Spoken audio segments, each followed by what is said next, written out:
So, hello. Thank you. I'm going to talk to you. So, is new tech crowding out big thinking? Is the question, or when did planning get so small? I think worth complimenting the APG really on posing that question, because I think it's a really good one and an important one and a timely one. So it's great that they've tabled it and that we're getting to talk about it.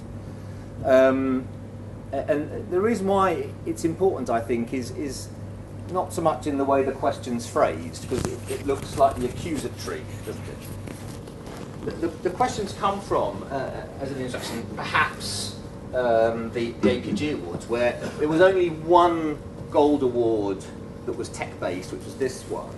Most of the others tended to get bronze. So to get an award at all is good. So we're not saying that there weren't very good cases that won bronze, but it sort of started this feeling that perhaps there was more to come.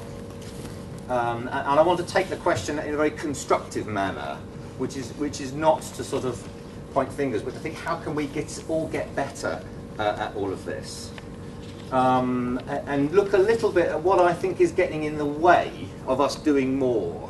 Wherever you think we are now, doing more, what's getting in the way? Now, I think it would be very easy but wrong to start blaming the fact that planning has become very specialist in nature. So now, of course, we have many specialist agencies with specialist planners within them. So we have UX planners, and we have data planners, and we have search planners, and we have many planners that represent the specialisms now. That is absolutely necessary. But it would be wrong to think that someone who is a specialist planner, because they're dealing with a narrower field, is somehow doing smaller thinking than the more generalist planners, campaign planners, media planners, brand planners, who are maybe looking broader across the piece. I think that would be the wrong thing to think. Someone can do a great job big thinking, whether they're a specialist or a more generalist planner. So let's not start with that as being the point here, that specialism is leading to smaller thinking. I think that's wrong. I think there's something bigger going on that's maybe holding us back that I wanted to talk a bit about.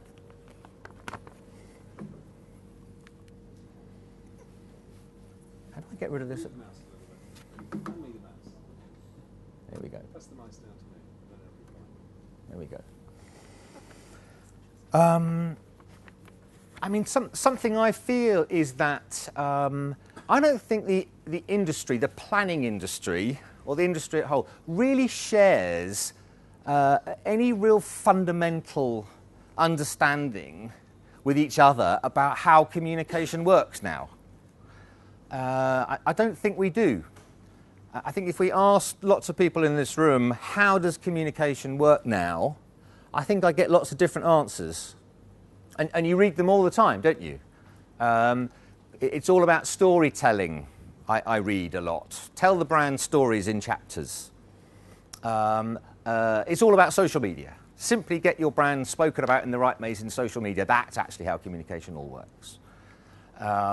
It's all about time and place, and being able to identify precisely when someone's buying and hitting them at exactly the right time to get the message there. That's the future of communication. That's what it's all about. I'm picturing, expressing a brand's purpose, especially its sort of CSR purpose in life. That's now the future of communication. So there are as many theories as there are agencies or as there are planners, and none of them fit together. And very few of them are based on any evidence at all. It's all hunch, it's all opinion, strongly voiced.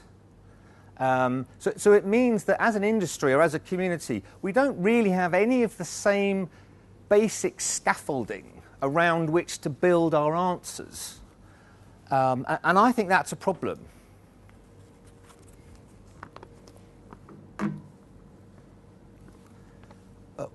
Worse is, do you remember that rather aggressive debate? I mean, it sort of happens a bit, where everyone was sort of throwing stones at each other. Advertising's dead, television's dead, advertising agencies are dead, everyone in advertising should be killed. Back the other way, planners who work in digital agencies are just bloggers and tweeters, they're just digital ninjas, they don't really do anything. One creative director said recently about the arrival of all the quantitative information into our industry, said, big data, what the fuck is that? So there's this sort of language of destruction that's going on around all the things we're trying to do. But not based on any fact, just lots of opinions. Everyone wants to win. And I don't think that's helping either. And we've killed off some things that were really important, I felt, to how planning generally went about its business. Some real fundamental stepping stones. And there isn't anything anymore. But it wasn't always that way. People used to think brands were important. So I'm not trying to say anything clever here. I'm just trying to repeat what I think the planning community used to think. And I hope some of you still do, but plenty don't. You hear a lot, don't you, that you can't control your brand image anymore. It's all a result of social conversation. You can't control it, so don't bother. You hear a lot of that, don't you? And plenty of agencies are going about their business in growing sectors, earning a lot of money, and no one ever says the B word. So that's happening. There used to be some sort of understanding that there was some kind of phasing in how people bought things.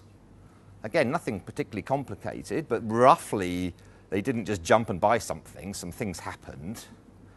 But you even hear that being ridiculed now. You know, there can't possibly be any linearity to any buying process whatsoever. It's all just chaos. You'll never be able to map it really, so don't bother. It'll be big data and time and place, and you'll be fine. We used to believe in big ideas broadly, but now that's no kind of big, small ideas. Lots of small ideas. You know, test and learn, iterate. Much more efficient model. We can do that now. And ROI. It used to be a belief that somehow you needed to return more in the profit you made on the incremental sales of your work than you spent on making the work. Now, of course, we're awash with metrics, and we're spending a lot of time still dwelling in the interims. We seem to have rumbled Facebook likes, roughly, but we didn't half believe those not very long ago. So what are we believing now we think is still fine, that we're going to discover we're going to rumble shortly? So, you know, shares and click-throughs and all that. I mean, you can buy all that tomorrow. I mean, there's a whole industry set up, sub-industry, to be able to fake those. So we've got to be very careful.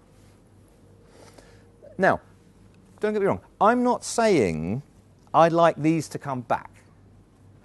What I'm saying is we need something back. Something. Because I think at the moment we're all operating on a sort of blank page. And we don't really know what are the stones to stand on and go do our jobs. And they used to be there and they're gone. And it's our fault. We've destroyed them all. And we've now filled them with lots of competitive, subjective arguments. And I think we're the worst for that, honestly. If ever there was a time when the people who paid our wages, our clients, needed some proper, profound help, when they really needed people who knew why we needed to do some work, who understood exactly, or at least with some verisimilitude, you know, why this is going to be a good thing, rather than, well, it's a bit like the other thing, or we just like it. And this is the era where I think we need to be able to have this more than ever before. So it's terrible timing it's happened. So my urge is to have some kind of backbone back into how we think. Or what's happened, I think, in the absence of that, is we've slipped into short-termism. And that's because short-termism is very comforting, because you can know quite fast if it worked or not. And so that's much better than trying something that's not short-term, because you'll never know anyway. So we've slipped into a big culture of short-termism, and I think it's especially hit the work with technology and digital channels, especially so. And I've seen a preponderance of that work being aimed at, short-term, activation, promotional work, small behaviour changes, short-term sales driving, direct response, those things, which are all great. We need all of those. I'm not saying those are not good. You really need all of that. But what I'm saying, it's been predominantly that, because I think people want to quickly know what's working and what's not. And I think that's been very restrictive. It's also plagued other channels as well, but I think particularly kind of tech and digital channels is where we've ended up forcing ourselves more into a short-term box. So I'd urge us to try and look for something bigger. And I think it does lie, the responsibility for this does lie with the planning community, because we're the people that the industry looks to know something about the underlying theories of how it works. Because if we don't, who will? And so I think there's a job for us all to do. What should all that be is another speech. But there's one thing I would want to say is when we build it together, I would certainly want us to recognise this old truth, that there are short-term effects of communication and brand activity, and there are long-term effects of communication and brand activity. And this is an old theory. This is not a new theory. But we should kind of applaud the work of Les Binet and Peter Field. I don't know if either of them are here tonight, for what they've done recently on that, because they've shown once again that it's true. And it's very important work. So I'd encourage everyone to sort of read it. But it says they are two different effects, short-term and long-term. The long-term effect is not the same as lots of short-term effects. They're different things. So short-term effects, by definition, happen quickly, and then they fade. And long-term effects take a bit longer, and then they endure. And short-term effects tend to come about through a stimulus which is more rational, which is more direct, which is more encouraging behaviour. Whereas long-term effects tend to be slightly more emotional. They tend to be building up associations and feelings about a brand, creating a receptivity to brands, creating a sense in which this brand is welcome in someone's life. There's a goodwill to it. They're happy to sort of emotionally opt into that. That's a long-term effect, which actually can help the short-term work harder. But you need both. And our clients' businesses will grow more if we are recommending things that operate on both the short and the long term. And that's what's really critical.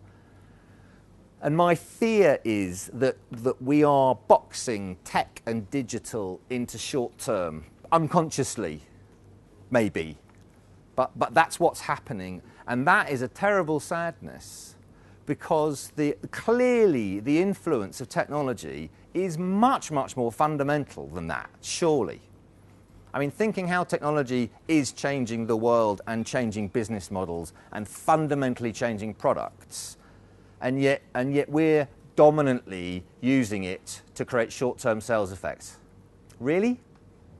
I think it's got more than that, but I don't think we yet know how. But my push would be that we must understand it. So just quick pushes from me then. Technology can be used for short and long-term effects. Please, let's try and build that. Another way of saying the same thing, that it can help elicit behavioural and emotional responses.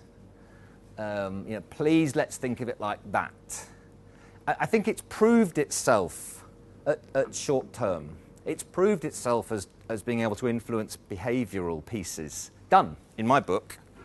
If we want to get to big thinking, which is the subject of the question, for me, big thinking will come when we suddenly begin to know how to apply it to the longer term.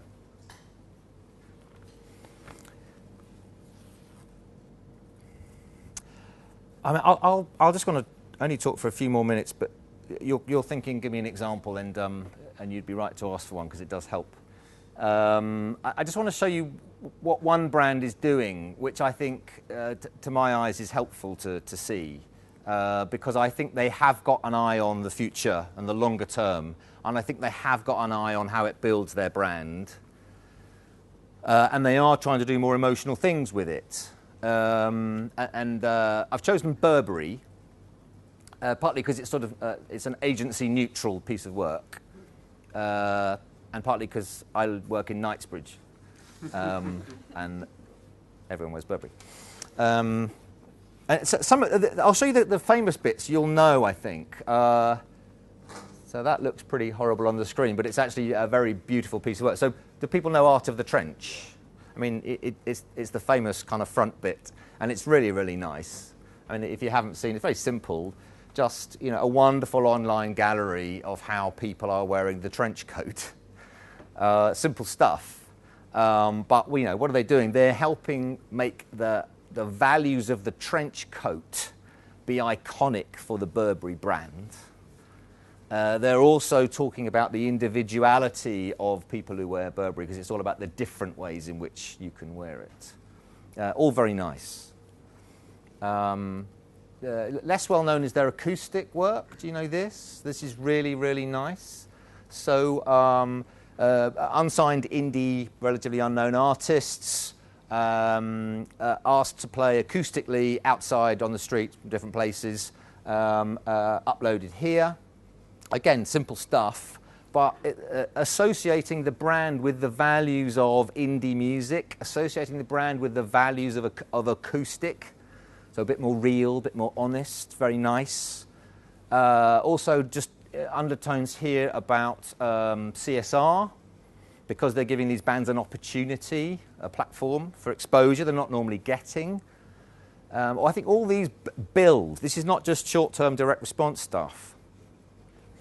So these two things perhaps known, but maybe less well known is how Burberry are using technology in their company to talk to their own people, and how they're then playing that out to customers. And as a total campaign, all that work, plus a lot of the traditional advertising that they do, I think they're beginning to very clearly understand the role of things. They're pushing long-term with tech, they're pushing short-term with some of their digital channels, and it's impressive. And if there were a planner behind that, that would be big thinking for me around tech. The warning shot is, of course, I believe that's mostly done in-house. So last slide, then I'm done. So my answer, if I had to try and be simple for once, would be, if we want bigger tech thinking, let's imagine a bigger role for tech.